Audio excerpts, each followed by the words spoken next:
உங்கள் தங்க நகை விற்று உடனடி பணம் பெற மேக்ஸ் கோல்டு கால் 04445454545. திராவிட முன்னேற்ற கழக ஆட்சியின் மீது மக்களுக்கு இருக்கிற அதிருப்தியின் காரணமாக பொதுச் செயலாளர் அவர்கள் பேசுகிற போது ஆட்சியாளர்கள் மீது எடுத்து வைக்கிற அந்த குற்றச்சாட்டுகளுக்கு ஆளுங்கட்சியிடமிருந்தோ அல்லது கூட்டணி கட்சியிடமிருந்தோ பதில் இல்லை.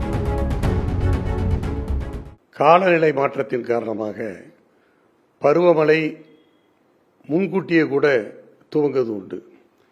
அதைப்போல அரசியல் கள நிலவரங்களிலே ஏற்பட்டிருக்கிற தற்போதைய மாற்றங்களின் காரணமாக கழகத்துடைய பொதுச் செயலாளர் எடப்பாடியார் அவர்கள் தங்களுடைய எழுச்சி பயணத்தை முன்கூட்டியே துவங்கியிருக்கிறார்கள். கோவை மண்டலத்திலே துவங்கி தஞ்சை மண்டலத்திலே முதற்கட்ட சுற்றுப்பயணம் நிறைவு பெற்றிருக்கிறது. இந்த முதல்கட்ட எழுச்சி பயணமே ஒரு வெற்றி பயணமாக அமைந்திருக்கிறது. காரணம், அவர் பேசுகிற இடங்களில், அவர் போகிற வழிகளில் மக்கள் கூடுகிற கூட்டம், அவருடைய கருத்துக்களை மக்கள் கேட்கிற ஆர்வம், கழகத்தினுடைய தொண்டர்களும் கூட்டணி கட்சி தொண்டர்களும் காட்டுகிற அந்த எழுச்சி மிகப்பெரிய ஒரு தாக்கத்தை ஏற்படுத்தி இருக்கிறது. அது எப்படிப்பட்ட தாக்கம் என்று சொன்னால், திமுகவுக்கும் மக்களுக்கும் இருக்கிற இடைவெளி அதிகரித்துக் கொண்டே போகிறது. மக்கள் இன்றைக்கு அனைத்து இந்திய அண்ணா திராவிட முன்னேற்ற கழகத்தை நெருங்கி வருகிறார்கள். இதற்கு காரணம், திமுக ஆட்சியின் மீது மக்களுக்கு இருக்கிற அதிருப்தி. அதேபோல எடப்பாடியாருடைய அந்த 4 ஆண்டு காலம் 2 மாத கால அந்த ஆட்சியிலே மக்களுக்கு எந்த அதிருப்தியும் இல்லை. அதன் காரணமாகத்தான் இன்றைக்கு மக்கள் ஆர்வத்தோடு பொதுச் செயலருடைய கருத்துக்களை கேட்க வருகிறார்கள். அந்த வகையிலே அவரது முதல் சுற்று பயணம் வெற்றி பயணமாகத்தான் நிறைவு பெற்றிருக்கிறது. இரண்டாவதாக அதிமுக பொதுச் செயலாளர் சுற்றுப்பயணம் இந்த அதிமுகவில் என்ன மாதிரியான தாக்கத்தை ஏற்படுத்தியிருக்கு, அதே போன்று தொண்டர்களை எந்த மாதிரியான உற்சாகத்தில் ஏதாவது ஆழ்த்தியிருக்கா, இது தேர்தலில் அதிமுகவுக்கு பலன் அளிக்கணும்? நிச்சயமாக. அதாவது தொண்டர்கள் உற்சாகமாக இருக்கிறார்கள், கூட்டணி கட்சி தொண்டர்களும் உற்சாகமாக இருக்கிறார்கள். எங்களுடைய பொதுச் செயலாளர் போகிற இடங்களிலெல்லாம் வழிநெடுக மக்கள் ஆர்வத்தோடு ஆர்ப்பரித்து அவரை வரவேற்கிறார்கள், அவர் கருத்துக்களை கேட்கிறார்கள். எனவே எங்களுடைய கழக தொண்டர்கள், கூட்டணி கட்சியினுடைய தொண்டர்களிடம் ஒரு எழுச்சி ஏற்பட்டிருக்கிறது. அதற்கு என்ன காரணம் என்று சொன்னால், அதாவது திராவிட முன்னேற்ற கழக ஆட்சியின் மீது மக்களுக்கு இருக்கிற அதிருப்தியின் காரணமாக இன்றைக்கு எங்களுக்கு ஆதரவு பெருகி வருகிறது. இறுதியா அதிமுக எடப்பாடி பழனிசாமி சுற்றுப்பயணம் திமுகவினருக்கு ஏதாவது பயத்தை ஏற்படுத்தியிருக்கா, இல்ல எதிர்கட்சியோட மனநிலை என்ன மாதிரியா இருக்கு அப்படின்னு உங்களுக்கு? நிச்சயமாக இந்த எழுச்சி பயணம் திராவிட முன்னேற்ற கழக கூட்டணிக்கு ஒரு அச்சத்தை ஏற்படுத்தியிருக்கிறது என்றே சொல்லலாம்.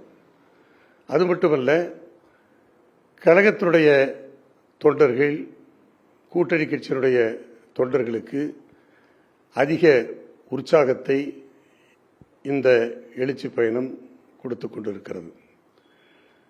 அதற்கு என்ன காரணம் என்று சொன்னால், பொதுச் செயலாளர் அவர்கள் பேசுகிற போது ஆட்சியாளர்கள் மீது எடுத்து வைக்கிற அந்த குற்றச்சாட்டுகளுக்கு ஆளுங்கட்சியிடமிருந்தோ அல்லது கூட்டணி கட்சியிடமிருந்தோ பதில் இல்லை. அந்த வகையில்தான் இன்றைக்கு இந்த எழுச்சி பயணத்தின் வெற்றியை திசை திருப்புவதற்காக, திசை மாற்றுவதற்காக திராவிட முன்னேற்ற கழகத்துடைய தலைமை இப்பொழுது என்ன ஒரு தந்திரத்தை செய்து வருகிறார் என்று சொன்னால், அதாவது கட்டாய உறுப்பினர் சேர்க்கை, மகளிருக்கு உரிமை தொகையை கொடுப்பதாக விண்ணப்பங்களை வழங்குவது இது போன்ற காரியங்களிலே அவர்கள் ஈடுபடுவது இந்த ஆட்சியாளர்கள் மீது மக்களுக்கு இருக்கிற அந்த அதிருப்தியை திசை திருப்புவதற்காக, அதாவது புறையோடிய புண்ணுக்கு புடுகு தடுவதைப் போல எரிகிற நெருப்பை மறைப்பதற்கு அல்லது அணைப்பதற்கு பஞ்சை போட்டு மூடுவதைப் போல அவருடைய நடவடிக்கை இருக்கிறது. ஆனால் நிச்சயமாக அது மக்களிடம் எடுபடாது. காரணம், இன்றைக்கு திராவிட முன்னேற்றக் கழக ஆட்சியில், அதாவது இந்த ஆட்சியாருடைய குடும்ப ஆட்சி, அதிகார துஷ்பிரயோகம்,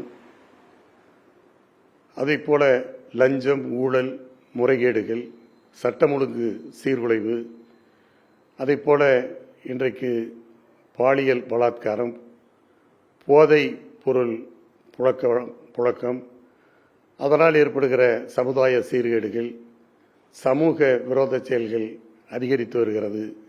இதை போன்ற செயல்களின் காரணமாக இன்றைக்கு மக்கள் இந்த ஆட்சியின் மீது ஒரு அதிருப்தியோடு இருக்கிறார்கள்.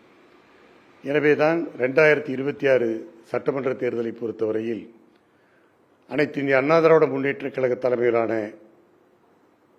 கூட்டணி வெற்றி பெறுவதும், அப்படி வெற்றி பெற்ற பிறகு அனைத்து இந்திய அண்ணா திராவிட முன்னேற்றக் கழகம் தனித்து ஆட்சி அமைப்பதும், மாண்புமிகு எடப்பாடியார் அவர்கள் முதலமைச்சராவதும் காலத்தின் கட்டாயமாக இருக்கிறது.